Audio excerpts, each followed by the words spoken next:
Assalamualaikum warahmatullahi wabarakatuh. Waalaikumsalam.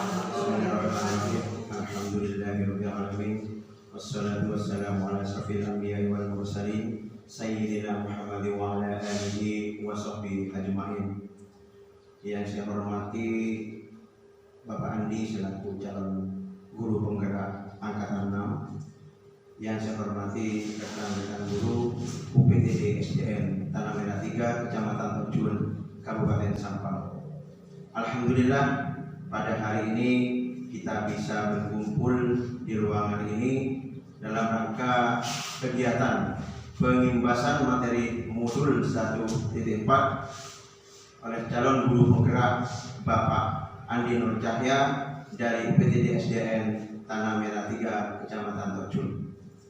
Kami selaku Kepala Sekolah UPTD SDN Tanah Merah 3 ini sangat mendukung program ini karena program guru penggerak ini merupakan terobosan baru untuk mewujudkan pendidik yang profesional. Dan juga dalam pelatihan ini ada sekitar 9 bulan untuk bisa mendidik guru ini menjadi seorang calon guru penggerak yang nantinya akan bisa menjadi syarat untuk menjadi pemimpin di suatu lembaga.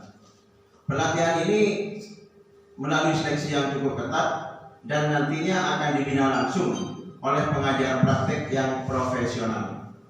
Jadi kami selaku kepala sekolah atau pimpinan di lembaga UPTD SDN Tanah Merah 3 ini memberikan ruang seluas-luasnya kepada guru penggerak ini untuk mengimbaskan materi modul 1.4 ini. Jadi karena guru penggerak ini manfaat dan tujuannya sangat banyak sekali. Jadi diharapkan dengan adanya guru penggerak ini mendorong pertumbuhan murid dan menjadi pelatih atau mentor bagi guru-guru yang lain di lembaga itu. Jadi kami selaku kepala di lembaga ini sangat mendukung dengan adanya program ini, sehingga nantinya bisa menerapkan hasil dari pendidikan dan pelatihan selama 9 bulan ini, sehingga teman-teman guru yang lain bisa termotivasi untuk ikut dalam guru penggerak di angkatan selanjutnya. Jadi karena guru tersebut akan totalitas dalam memberikan pelayanan pendidik kepada siswa, sehingga di masa yang akan datang bisa memberikan pembelajaran yang baik kepada siswa yang berbeda karakteristiknya, banyak bermacam-macam unik karakter dan kepribadian siswa itu sendiri. Jadi guru penggerak ini memang harus betul-betul mensosialisasikan, menyampaikan apa yang telah didapat dari pelatihan selama sebulan ini di lembaganya itu. Karena guru penggerak ini saya yakin akan mendapatkan pengalaman belajarnya itu sudah terlatih mandiri, kelompok, terbimbing, terstruktur dan menyenangkan. Karena selama pelatihan itu memang betul-betul digembleng dan diajari oleh mentor-mentor pengajar praktek yang sangat profesional ini. Jadi kami selaku Kepala UPTD SDN Tanah Merah 3 ini mengucapkan selamat kepada Bapak Andi dalam mensosialisasikan program-program atau hasil dari pelatihan yang didapatkan dalam program guru penggerak ini. Mudah-mudahan bisa memberikan motivasi, dukungan kepada teman-teman di lembaga UPTD ini agar bisa ikut untuk program-program guru penggerak selanjutnya, sehingga teman-teman ini bisa tergerak dan ingin ikut serta dalam program guru penggerak angkatan selanjutnya. Mungkin sekian sambutan dari saya ini, kurang lebihnya kami mohon maaf yang sebesar-besarnya.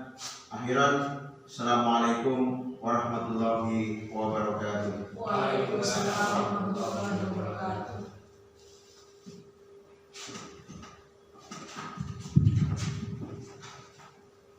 Baik, terima kasih atas waktu yang sudah diberikan kepada kami untuk bisa mengikhlaskan apa yang sudah kami dapatkan di dalam mengikuti program pendidikan guru penggerak, terutama modul 1.4.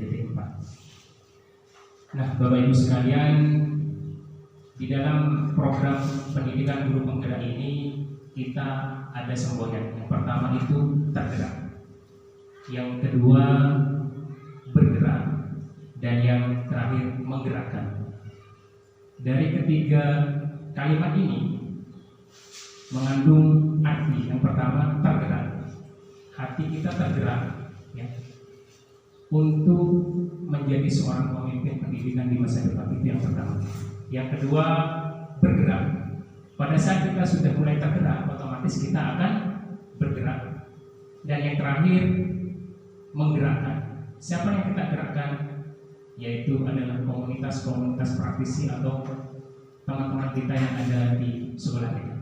Nah, Bapak Ibu sekalian, untuk lebih mempersingkat waktu, langsung saja saya akan masuk pada pembahasan kita pada siang hari ini, yaitu tentang pengimbasan modul 1.4 penerapan budaya positif di sekolah oleh saya sendiri, Andi Nur Cahya, calon guru penggerak angkatan 6 Kabupaten Sampang. Oke, sebelumnya saya mau izin berdiri dulu ya, Bapak Ibu. Sebelumnya, Assalamualaikum warahmatullahi wabarakatuh. Kami ucapkan selamat datang kepada rekan guru PTD SDN Tanah Merah 3. Terima kasih atas waktu yang sudah diberikan dan ruang yang diberikan kepada kami untuk bisa mengimbaskan apa yang sudah kami dapatkan di dalam program pendidikan guru penggerak, utamanya pengimbasan modul 1.4. Data diri saya sudah kenal semua ya.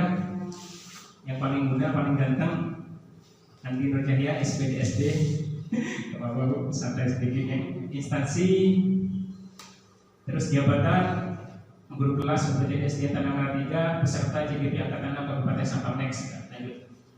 Oke, yang akan menjadi topik pembahasan kita hari ini yaitu pengimbasan materi modul 1.4, yaitu budaya positif ya. Penerapan budaya positif di sekolah oleh saya sendiri. Terus lanjut. Oke, yang pertama topik pengimbasan modul 1.4 budaya positif. Yang pertama adalah disiplin positif dan nilai-nilai kebajikan universal. Itu yang pertama yang akan kita bahas. Yang kedua adalah teori motivasi, hukuman, dan penghargaan. Yang ketiga, kebutuhan dasar manusia dan dunia berkualitas. Yang keempat, posisi kontrol. Dan yang terakhir, segitiga restitusi. Lanjut.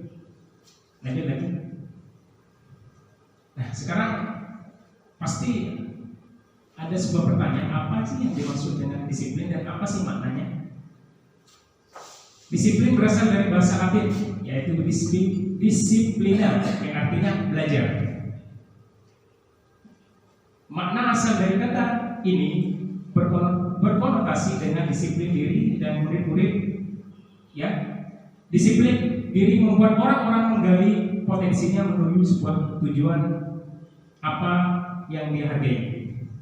Selanjutnya, namun dalam budaya kita, terutama orang Madura ya, Indonesia pada umumnya, makna kata disiplin ini telah berubah menjadi suatu yang dilakukan seseorang pada orang lain untuk mendapatkan kepatuhan.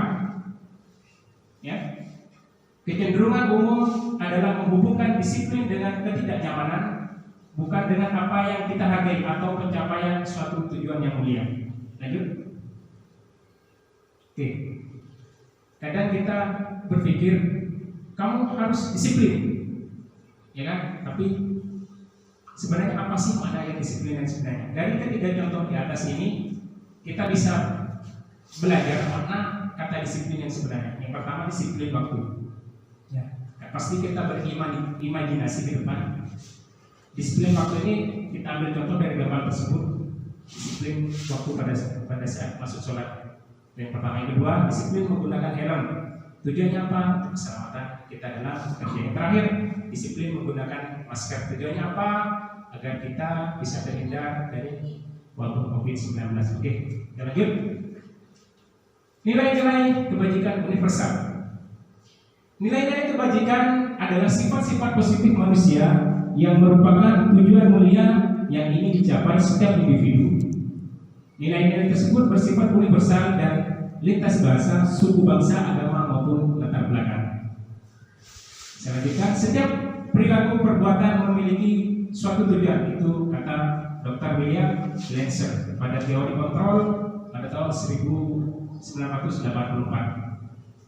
Selanjutnya, nilai-nilai kebajikan yang ingin dicapai oleh setiap anak Indonesia kita kenal dengan profil pelajar Pancasila. Dan inilah tujuan kita nantinya pada saat menjadi pemimpin pembelajaran di masa depan untuk mencetak profil pelajar Pancasila. Yang pertama, beriman dan bertakwa kepada Tuhan Yang Maha Esa, itu salah satu karakter profil pelajar Pancasila. Yang kedua adalah mandiri. Yang ketiga, bernalar kritis. Yang keempat, berkebinekaan global. Yang kelima, bergotong royong, dan yang terakhir, kreatif. Lanjut. Oke, sekarang kita masuk pada pembelajaran 2.2, yaitu teori motivasi, hukuman, penghargaan, dan restitusi. Teori motivasi perilaku manusia. Untuk menghindari ketidaknyamanan atau hukuman, apa yang terjadi apabila saya tidak melakukannya? Contohnya gini, Bapak Ibu. Pada saat saya mempelajari modul 1.4 ini, serasa saya mendapatkan sebuah tamparan yang sangat keras. Kenapa? Karena ternyata apa yang selama ini saya terapkan kepada anak didik saya, namanya siswa di UPTD SDN Tanah Merah 3, itu salah. Ya, kita akan bahas selanjutnya nanti tentang posisi kontrol kita sebagai seorang guru. Ada 5, itu nanti akan kita bahas. Selanjutnya, ya. Nah, di sini ada sebuah contoh lagi yang gambar. Ada di sini motivasi eksternal, itu dukungan dari luar, yaitu motivasi eksternal. Yang terakhir motivasi internal. Tadinya didukung oleh penghargaan. Terkadang kita sebagai seorang guru salah persepsi dalam memberikan sebuah penghargaan. Ada yang bilang begini, pada saat kita ingin memotivasi belajar murid, kita terkadang memberikan sebuah penghargaan kepada mereka atau hadiah, sehingga motivasi belajar mereka akan semakin meningkat. Apakah itu suatu hal yang benar atau tidak? Akan tetapi ada persepsi begini, pada saat kita selalu memberikan sebuah penghargaan atau hadiah kepada anak didik kita, mereka akan menjadi ketergantungan. Itulah, kita harus bisa memahami semua itu. Lanjut. Dari pernyataan berikut, tentukan hukuman atau konsekuensi. Ingat ya, hukuman itu adalah suatu hal yang kita berikan kepada mereka, ya, yang sangat keras, beda dengan konsekuensi. Contohnya gini, mencatat 100 kali di dalam buku kalimat "saya tidak akan terlambat lagi karena terlambat ke sekolah", itu merupakan hukuman atau konsekuensi, Bapak Ibu. Ada yang tahu? Konsekuensi. Oke, terus ya, yang selanjutnya, mengelilingi lapangan basket 2 kali karena terlambat hadir ke sekolah, itu termasuk hukuman apa konsekuensi? Hukuman, betul sekali. Itu buku. Yang ketiga, murid diminta untuk push up 15 kali. Saya berolahraga ini. 15 kali tidak menggunakan masker karena tidak menggunakan masker ke sekolah. Itu hukuman apa konsekuensi? Hukuman. Menggantikan kertas tugas teman yang telah dicoret-coret, hukuman atau konsekuensi? Konsekuensi.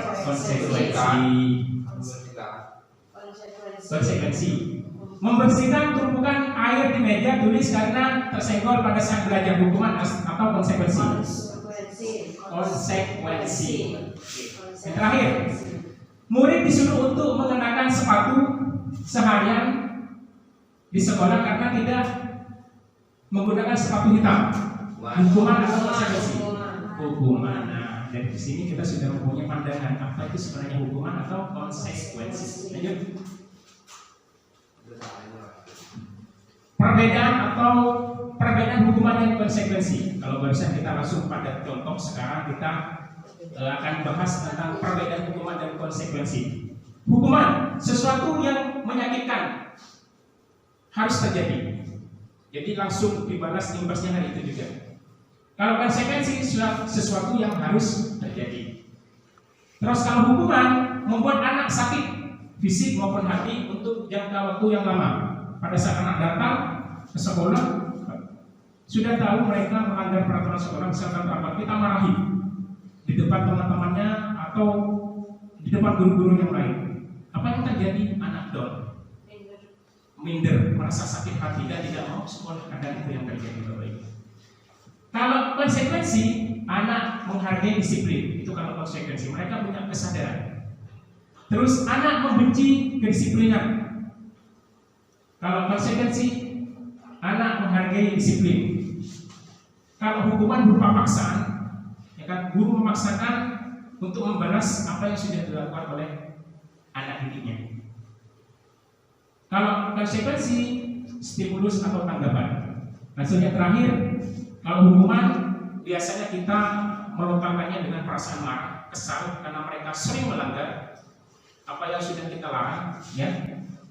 Mereka dipermalukan dan merasa tidak dihargai. Itu kalau hukuman. Sedangkan kalau konsekuensi, kehilangan hak, dibuat tidak nyaman, diasingkan untuk sementara dan lain sebagainya. Contohnya tadi, ya kan, pada saat anak tersebut tidak mengerjakan ujian, konsekuensinya mereka tidak boleh istirahat dan suruh menyelesaikan ujian tersebut. Itu konsekuensinya. Kalau dihukum beda lagi. Kalau dihukum, kamu sudah tidak mengerjakan ujian, besok tidak usah datang ke sekolah dan seterusnya. Misalkan minder mereka. Lanjut. Oke, kita lanjut pada solusi. Restitusi ini adalah sebuah solusi di Bapak Ibu. Apakah itu restitusi? Restitusi ya, bukan prostitusi ya. Restitusi. Restitusi adalah proses menciptakan kondisi bagi murid untuk memperbaiki kesalahan mereka sehingga mereka bisa kembali pada kelompok mereka dengan karakter yang lebih kuat. Ingat ya, kita garis bawahi di sini adalah karakter yang lebih kuat. Restitusi juga merupakan proses kolaboratif yang mengajarkan murid untuk mencari solusi untuk masalah mereka dan membantu murid berpikir tentang orang seperti apa yang mereka ingin menjadi, dalam artian tujuan mulia, ya, dan bagaimana mereka harus memperlakukan orang lain.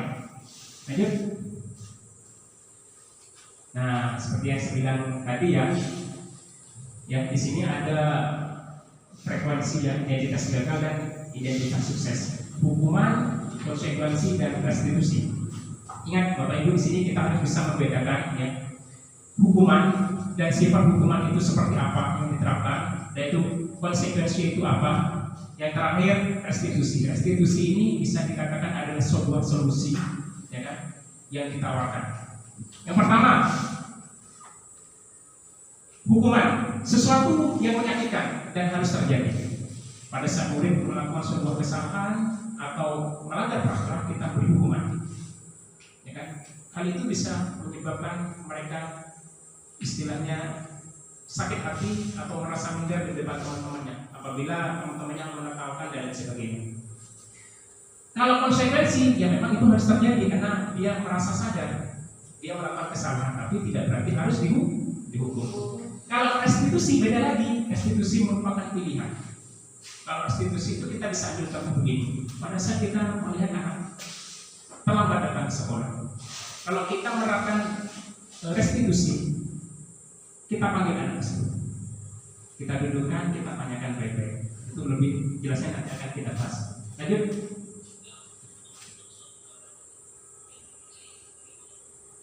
Ciri-ciri restitusi. Nah, ini dia lebih menarik lagi yang pembahasan kita.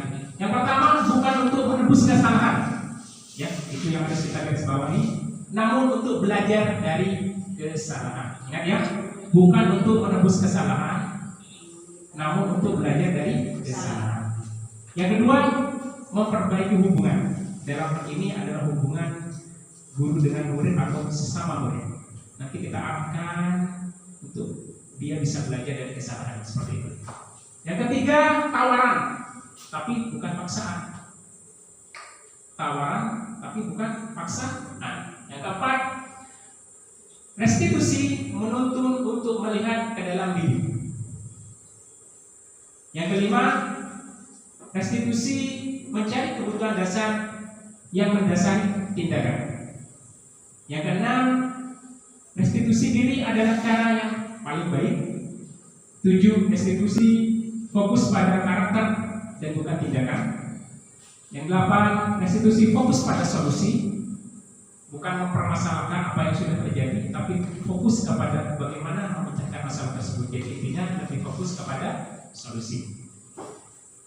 Yang terakhir, restitusi mengembalikan murid yang berbuat salah kepada kelompoknya. Terkadang Bapak Ibu kita menyaksikan pada saat anak salah, kita kadang memanggilnya di depan kelas, memarahinya dan memberikan hukuman di depan teman-teman. Apa yang terjadi? Yang pertama, dia bisa sakit hati, minder, ya kan? Dan merasa dikucilkan di dalam pergaulan kelompoknya. Jadi kita hindari semua itu. Jangan kita lakukan seperti itu. Ya. Lanjut. Nah, ini yang lebih menarik lagi. Mengapa tidak peraturan saja, sedangkan peraturan itu adalah suatu hal yang mengikat, baik di lingkungan masyarakat, ya, ataupun di sekolah. Karena kita membahas tentang di sekolah, ya. Mengapa harus keyakinan kelas? Ini menarik ini. Yang pertama, mengapa kita memiliki peraturan harus menggunakan helm bila mengendarai kendaraan roda 2? Ini pertanyaan pematiknya. Terus yang kedua, mengapa kita memiliki peraturan 3M? Menggunakan masker, mencuci tangan, dan menjaga jarak 1,5 meter. Yang ketiga, mengapa kita memiliki peraturan harus datang tepat waktu pada saat mengikuti pelatihan? Untuk mendukung motivasi intrinsik, kembali kepada nilai-nilai, keyakinan-keyakinan lebih menggerakkan seseorang dibandingkan mengikuti serangkaian peraturan-peraturan. Itu alasannya. Nilai-nilai keselamatan dan kesehatan inilah yang kita sebut dengan keyakinan. Nanti akan saya kupas lebih dalam. Lanjut. Ini dia Bapak Ibu yang membedakan antara peraturan dan keyakinan. Kalau peraturan, ya, selalu kita bisa mengartikan satu hal yang kita selalu kembalikan buku kepada tempatnya. Itu peraturan. Contohnya di dalam perpustakaan pada saat kita masuk, kembalikan buku pada tempatnya. Itu peraturan. Kalau keyakinan kelas, itu tanggung jawab.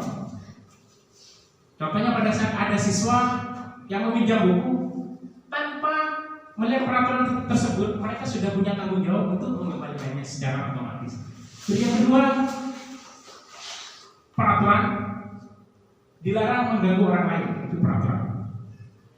Terus kalau keyakinan kelas, sudah pasti kita tidak akan mengganggu orang lain karena kita menghormati orang lain. Itu bedanya antara peraturan dan keyakinan kelas.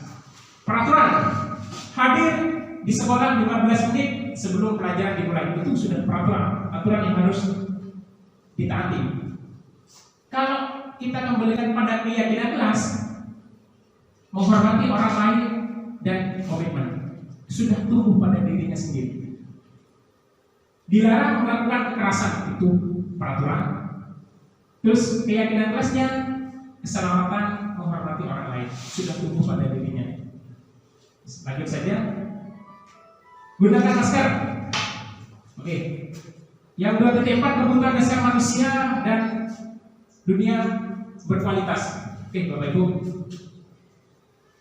Kita masuk pada kebutuhan dasar manusia. Yang pertama, kebutuhan untuk bertahan hidup, itu sudah pasti, ya. Kita pasti memiliki 5 kebutuhan dasar manusia. Ini tidak hanya saya, tapi Bapak Ibu sekalian juga pasti memiliki.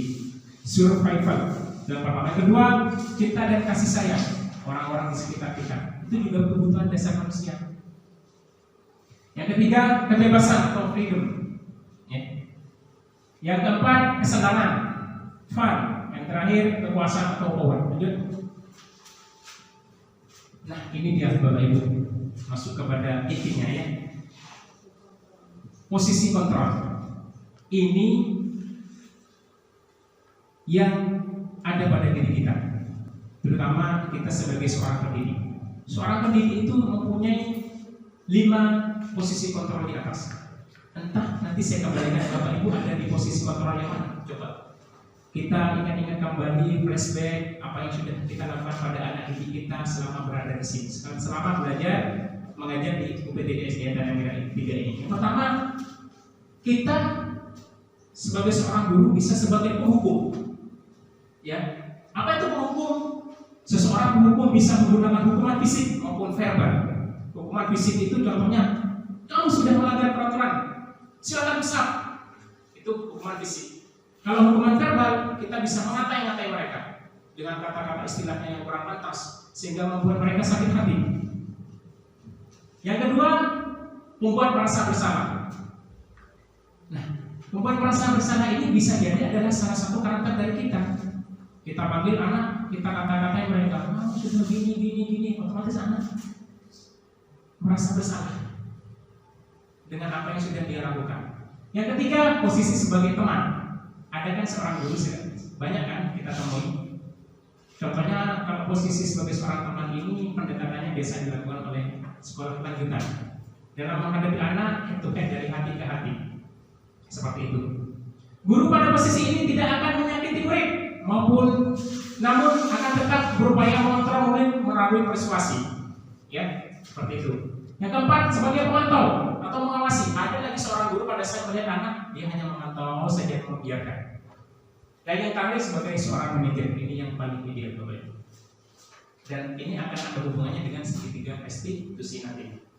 Manajer di sini adalah respon yang menunjukkan tanggung jawab guru dalam posisi terakhir.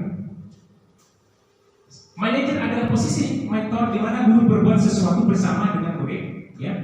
Mempersilahkan murid bertanggung jawab atau mempertanggungjawabkan perilakunya, mendukung murid agar dapat menemukan solusi atas kasus atau permasalahan yang dihadapinya.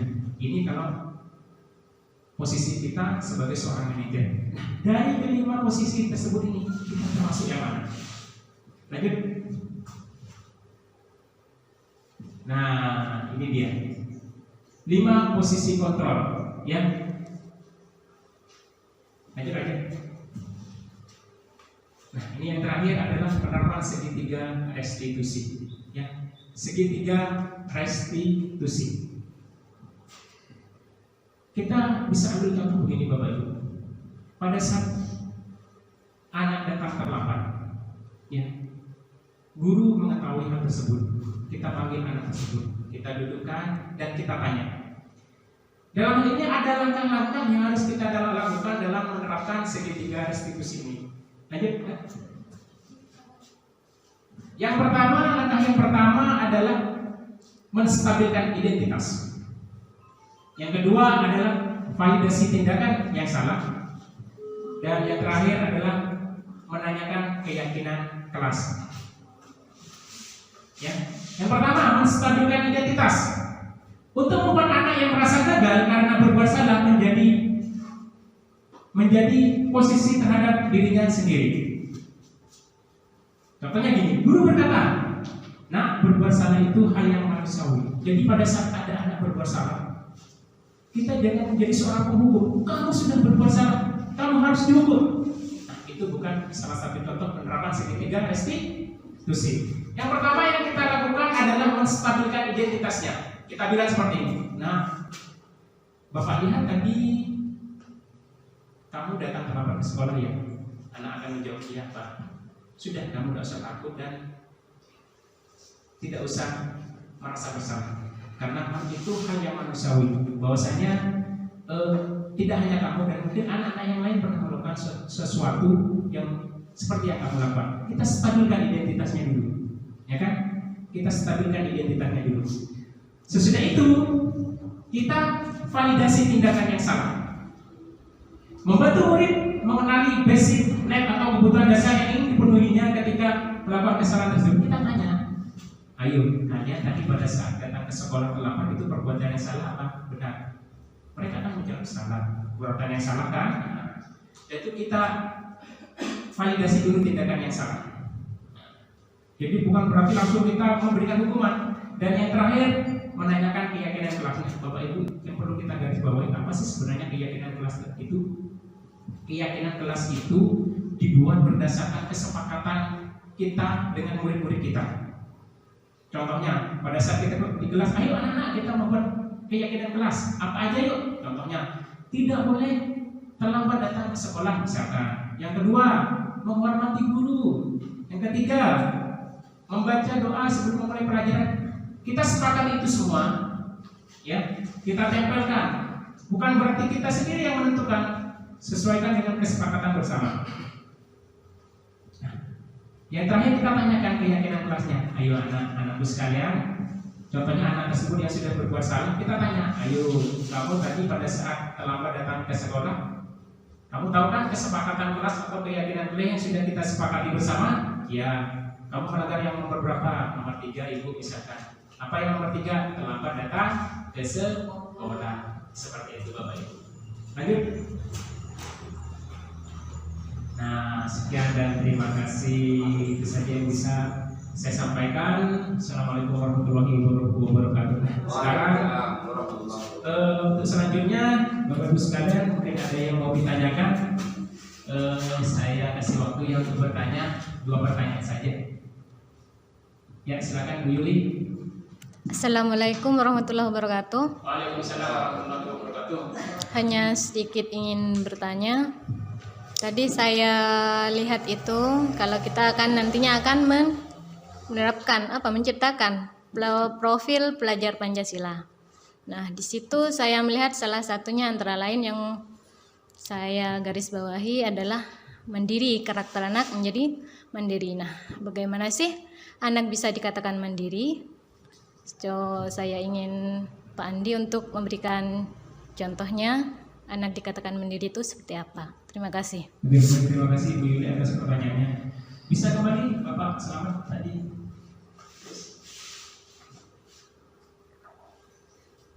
Silakan sebelum saya jawab pertanyaan Bu Yuli, silakan satu lagi pertanyaannya Bapak Ibu, silakan. Ada yang mau bertanya?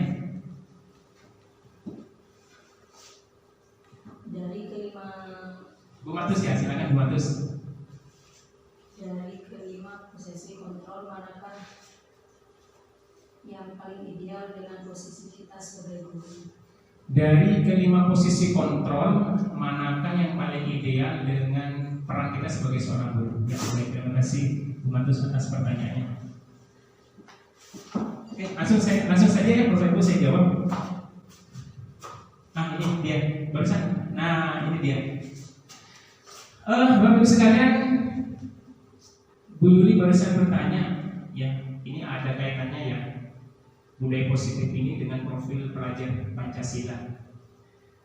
Kita perlu tahu ya,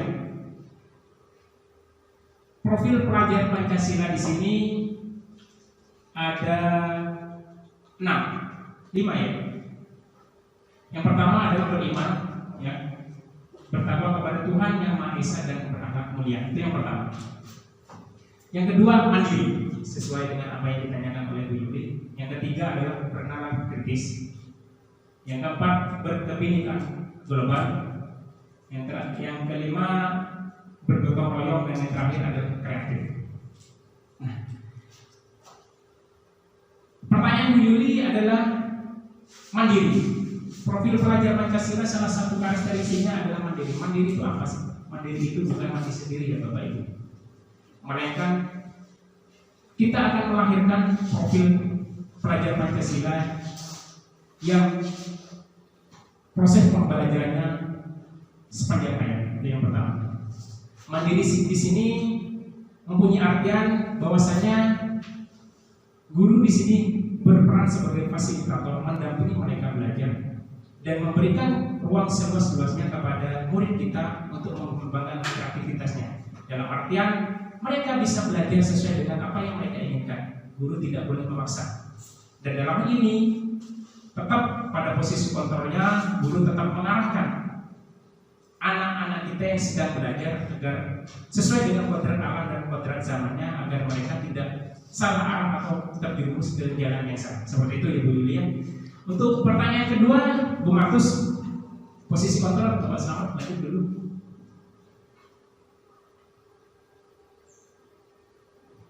Terus ke belakang, ya.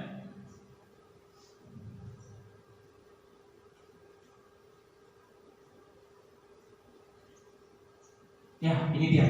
Ingat, kita sebagai seorang guru bisa menjadi salah satu posisi kontrol yang ada di depan. Kalau mengacu pada pertanyaannya Bu Martus di sini, manakah yang paling ideal? Posisi kontrol apa sebagai seorang guru? Ingat ya Bapak Ibu, kita ini adalah mempunyai basic sebagai pendidik. Yang kita didik adalah anak SD. Tentu akan berbeda dengan anak TK, anak SMP dan anak SMA. Dan secara garis besar, kita di sini mempunyai peran ganda. Peran ganda kita di sini adalah sebagai seorang guru SD, kita merangkap sebagai orang tua bagi anak-anak kita. Nah, seperti itu. Yang pertama. Kalau ditanya posisi kontrol yang bagus, yang paling ideal, yang saya jawab adalah posisi kontrol sebagai seorang manajer.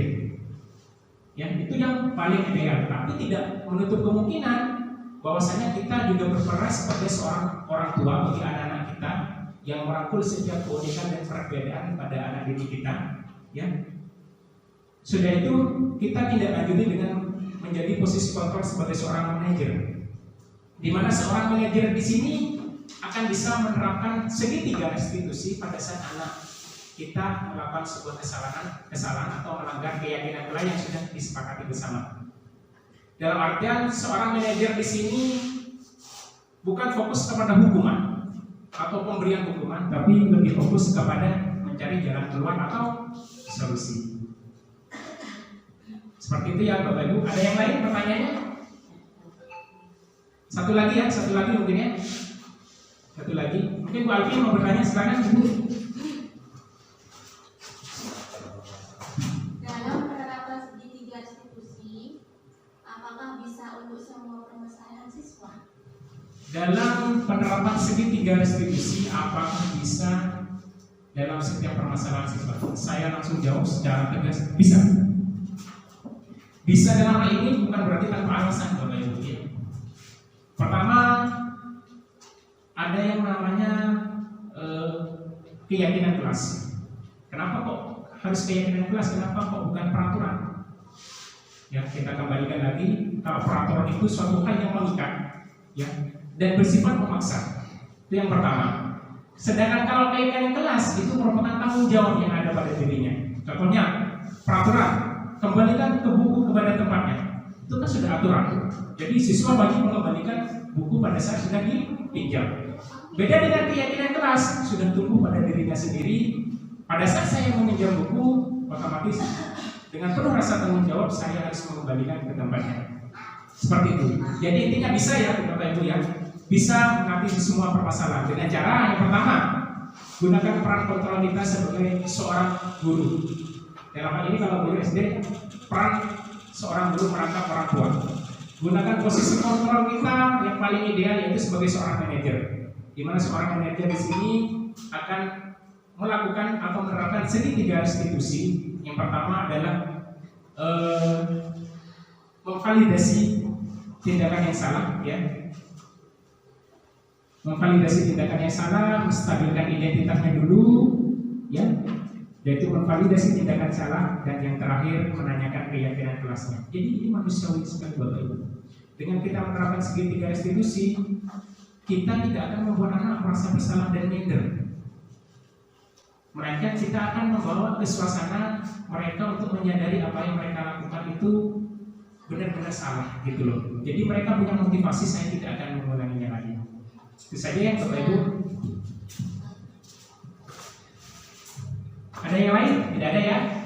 Kalau tidak ada, terima kasih Bapak Ibu atas waktu yang sudah diluangkan pada saya. Terima kasih atas kesempatan yang sudah diberikan kepada saya untuk mengimbaskan apa yang sudah saya dapatkan di dalam mengikuti program Guru Penggerak, utamanya modul 1/4 ini. Semoga apa yang sudah sampaikan ini bermanfaat dan ke depan bisa membawa dampak yang positif, utamanya pada pendidik lembaga pendidikan UPTD SDN Tanah Merah 3 ini yang sangat kita cintai bersama.